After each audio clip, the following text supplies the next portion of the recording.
নমস্কার, বাঙালি রান্নাঘরে আপনাদের সবাইকে স্বাগত। আজকে আমি রেসিপি করব হিং দিয়ে পরোটা। হিং দিয়ে পরোটা করার জন্য এখানে আটার ভাগটা একটু বেশি নিতে হবে। আমি এখানে নিয়েছি 200 গ্রাম আটা, 100 গ্রাম ময়দা। এর মধ্যে দিয়েছি সামান্য একটু লবণ, আর দিতে হবে চিনি, সামান্য চিনি দিলাম। আর এতে দিতে হবে একটু কালো জিরে, অল্প সামান্য একটু কালো জিরে দিলাম। আর দিতে হবে জোয়ানটা দিলে এটা অম্বল হয় না পরোটার, ফ্যাস করে একটু দিতে হবে।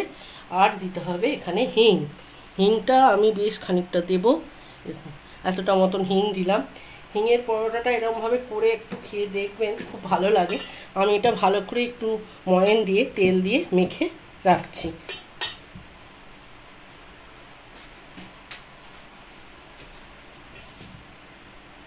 এখানে দিলাম ময়ান দেওয়ার জন্য তেল দিয়ে মেখে আমি আবার ফিরে আসছি।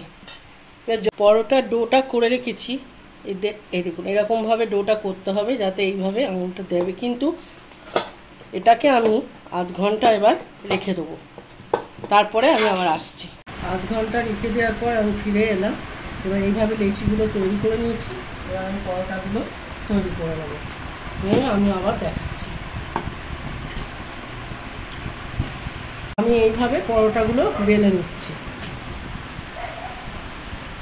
পরোটাগুলো আমি এক এক করে ভেজে নিচ্ছি এইভাবে।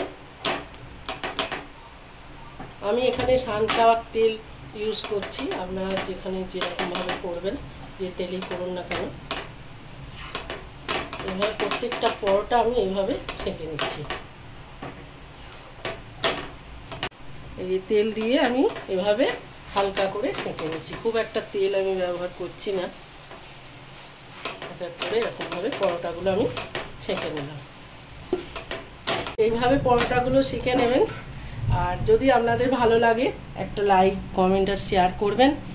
আর এইভাবে করে যেভাবে আপনি আলুর দম বলুন, ডাল বলুন বা চিকেন বলুন, যার সাথেই খান না কেন ভালো লাগবে।